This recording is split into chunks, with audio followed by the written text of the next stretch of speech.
Good morning. Welcome to Early Childhood Transitions. Thank you for joining us. The materials used for today's presentation were developed collaboratively with the Nebraska Department of Education, the Department of Special Education IEP Facilitation Cadre, and ESU 13 staff knowledge and expertise. My name is Pam Ewell. I'm an early childhood special education educator for ESU 13, and I'll be your presenter today. I currently provide itinerant early intervention and early childhood special education services for children birth to age 5 for several school districts in the Southern Panhandle. Our learning objectives for today: number 1, participants will identify the differences between an Individualized Family Service Plan, known as the IFSP, and the Individualized Education Program, known as the IEP. Number 2, participants will identify how to transition children from an IFSP to an IEP. And number 3, participants will identify how to transition children from preschool into kindergarten. First, we'll begin by talking about the differences between IFSPs and IEPs. An Individualized Family Service Plan, or IFSP, is regulated under the federal IDEA Part C. As you know, IDEA stands for the Individuals with Disabilities Education Act. So if you hear people referring to Part C services, they're referring to services for children who are birth to age 3 who have IFSPs. The Nebraska regulation that governs these services is the Nebraska Department of Education Rule 52. Children birth to age 3 with developmental delays and or medical needs may verify for early intervention services. An IFSP is created by the IFSP team. This must include the parents, a services coordinator, district representative, service providers, and others. This may include various providers as well as other service agency representatives or others who may benefit the child and family and help them succeed. The IFSP has functional child and family outcomes. These outcomes are driven by the family, are written in family-friendly language. Most of the state of Nebraska has adopted the routines-based interview, or the RBI, as their family assessment tool, and the outcomes for the IFSP are obtained directly from the RBI. Families with children on an IFSP receive services coordination, and IFSP services are year-round.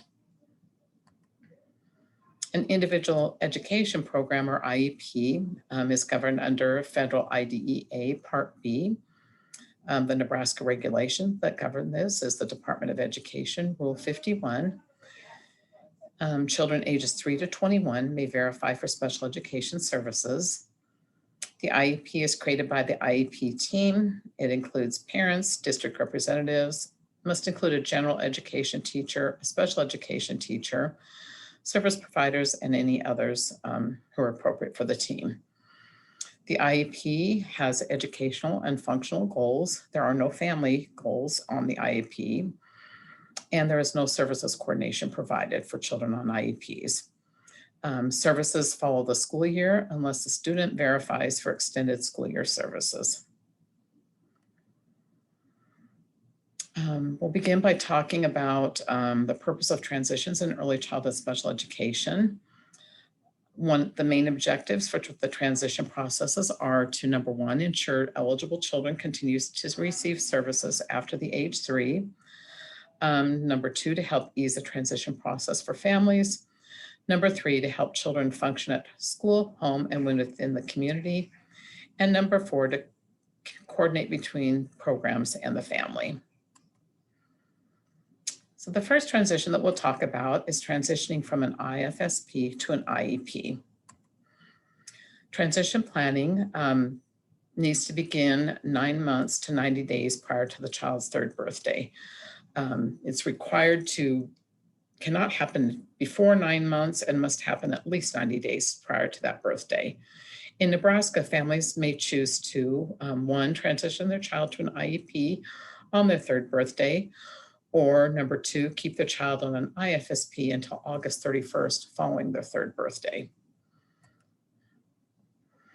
The annual transition notice: service coordinators must provide families with a transition notice within that time frame, no more than 9 months prior to the third birthday and at least 90 days prior to the child's third birthday. And we'll talk more about the transition notice more in detail next. At this time, the services coordinator explains the differences between Part B and Part C services. Families decide whether to move their child to an IEP on their third birthday or to keep them on an IFSP until August following their third birthday. And families are always given the opportunity to change their minds. So this is a copy of the annual transition notice. The link where you can find this is listed at the bottom of the slide. And we'll go ahead and go through this in detail. Again, we talked about the time frame that the transition notice must be given to families. The information on this notice is intended to help parents understand their rights and procedural safeguards regarding their child's services. So the first thing is the ages of the children served. Again, Part C services are for children ages birth to, we can serve them all the way up to August 31st after their third birthday. Part B is for children ages 3 to 21. The individualized plans, as we've discussed, those birth to 3 children have an individualized family service plan or IFSP. 3 to 21-year-olds on Part B have an individualized education program or IEP. Both of these plans must include child's levels of development, but there are some differences. On an IFSP, it must include a statement of the child's level of development across all developmental domains. So this would include cognitive development, communication, their motor development, both gross and fine, social emotional development, and self-help skills. The IFSP must also include levels of development for vision, hearing, and health. An IEP includes the child's present levels of academic achievement and functional performance. We talked a little bit about goals and outcomes. Goals and outcomes on an IFSP, one, are based on the family's concerned and desired priorities. They are family-centered and written in family-friendly language with the criteria, process, and timeline for determining progress. And they may be related to the child, the family, and the community. On an IEP, the goals are based on the child's needs as determined by the MDT and observations of parents and school personnel. They're academically and functionally centered, and they may include objectives and benchmarks, and they need to include academic and functional goals related to meeting the child's needs in the general curriculum and other educational needs related to the child's disability.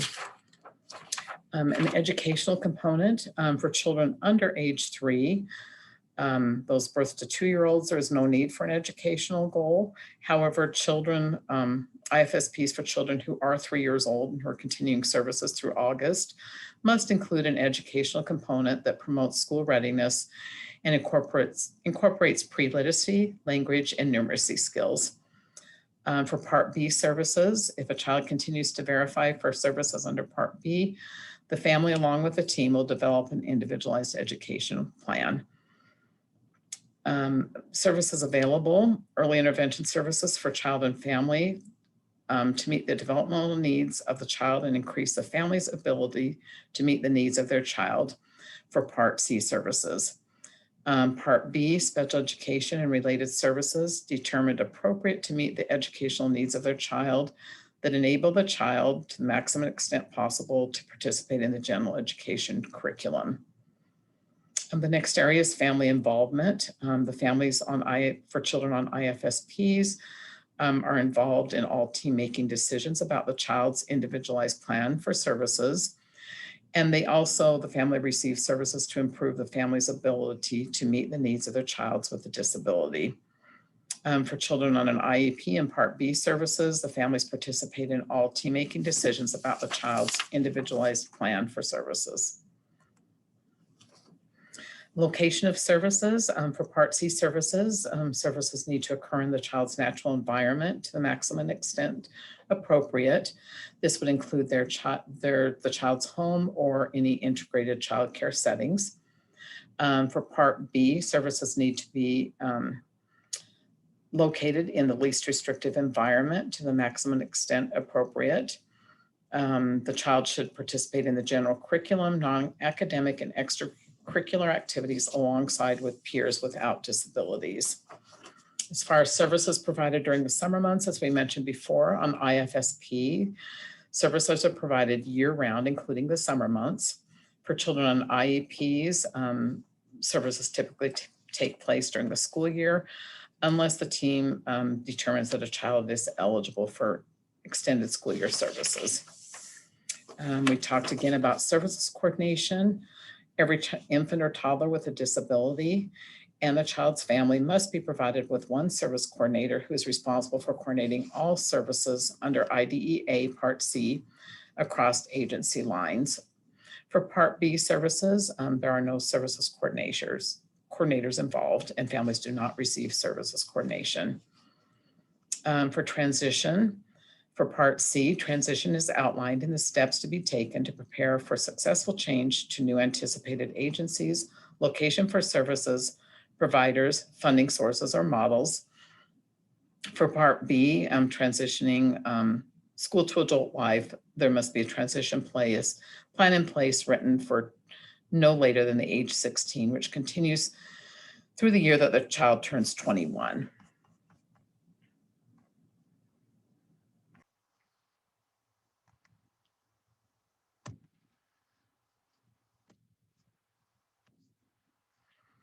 So next we'll look at a transition plan for children transitioning from an IFSP to an IEP.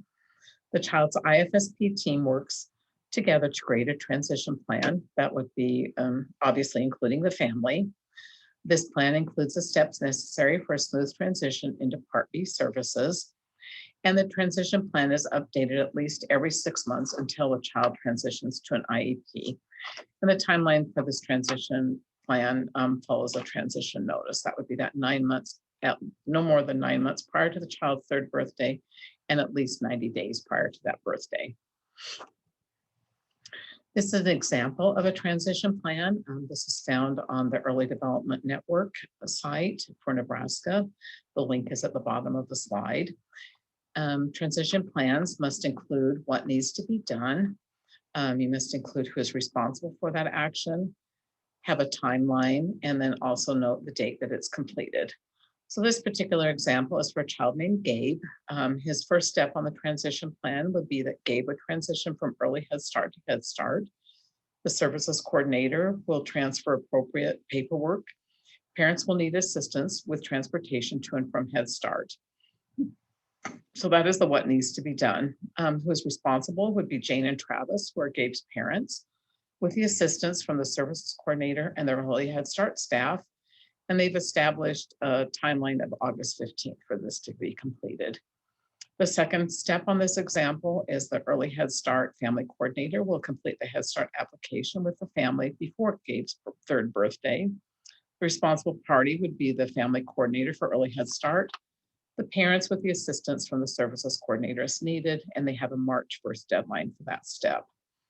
The third step is the services coordinator and primary service provider discussed whether Gabe will move to Part B special education services on his 3rd birthday of April 18th, or will remain in Part C. Parents chose to remain in Part C services through August 31st, following his 3rd birthday. Responsible party are the services coordinator, the primary service provider, and Gabe's parents. And they have an April 18th timeline, which is Gabe's birthday.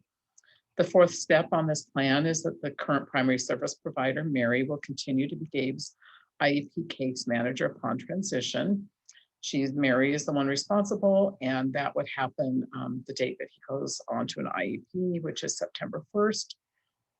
And the last step in this example is Mary and Janet, the special education coordinator, will contact Gabe's parents, Jane and Travis, to schedule the initial IEP meeting. The service coordinator will be invited to attend. And that would be Mary and Janet with a goal of August 1st, again, the date that he will transition. So the transition meeting in our area, the services coordinator organizes the meeting details with the IFSP team and the IEP team. This may be different in your areas. It may be the case manager for the IEP. In our area, the services coordinator typically starts the meeting by going over the IFSP outcomes. The family then, one, determines whether the IFSP outcome is met, And number 2 discusses with the IEP team any outcomes or goals that should be moved to the IEP. And again, this may look different in your region. And then following that, the IEP team creates a child's IEP. Transportation has to be discussed in every IEP meeting, and the regulations are different for birth to 5 children. I'm going to just read what Rule 51 states about transportation. First of all, the Board of Education shall provide transportation for all children with disabilities birth to age 5, including children birth to age 5 who are wards of the court. And the definition of this age below age 5 means those children who have not reached their 5th birthday on or before July 31st of the current school year. So basically, any child who is not age eligible for kindergarten would meet this criteria. The Board of Education shall be responsible to provide for the transportation expenses of children with disabilities who are residents of the school district under this regulation by, number 1, paying a parent to transport his or her child for actual miles traveled or claimed, or operating vehicles for the purpose of transporting children with disabilities, or they can contract for transportation services with children with disabilities, or they can purchase services from common carriers or arrange for other transportation for these children. If you have any questions about transportation, please contact your administrator or your special education director. So next we'll move into transitioning for children who are moving from preschool into kindergarten. The Council for Exceptional Children, Division for Early Childhood recommended practices have these 2 important transition practices laid out. Number 1, practitioners and the sending and receiving programs should exchange information before, during, and after transition about practices that are most likely to support the child's successful adjustment and positive outcomes. Number 2, practitioners use a variety of planned and timely strategies with the child and family before, during, and after the transition to support successful adjustment and positive outcomes for both child and family. And again, that's found in the DEC document from 2014. There are several transition activities, and this is found in the Early Childhood Technical Assistance Center from 2017, and we'll talk about these in more detail. Some examples of transition activities for children going into kindergarten. 1 would be to form a team that includes the preschool and kindergarten staff, school administrators, families, and other key members to plan, coordinate, and evaluate transition activities that occur before and after the kindergarten school year begins. You can designate 1 team member to coordinate the development of the transition plan that informs transition from preschool programs, preschool special education programs, or other preschool programs into kindergarten. You can share key records with family members' permission to coordinate the parents' and teachers' participation in an IEP transition meeting. You can work collaboratively with families to design special education services and supports for the child in future kindergarten setting. You can coordinate and meet with a kindergarten teacher once the classroom assignments are finalized. You can share information between kindergarten and preschool program staff about the respective program policies and procedures so that families receive clear and accurate information about the requirements for kindergarten enrollment. You can also provide opportunities for families to learn about kindergarten expectations and procedures, to visit the new classroom, to meet kindergarten and administrative staff. You can remind families of open houses, informal meetings, and other kindergarten activities. You can support families to identify their goals for the child's participation in kindergarten, encourage parents to share the knowledge about their child's abilities, strengths, interests, and challenges, as well as the different kinds of support that their child will need to succeed in kindergarten. You can talk with or read books to children about what they will experience in kindergarten, including kindergarten activities, routines, opportunities, and expectations.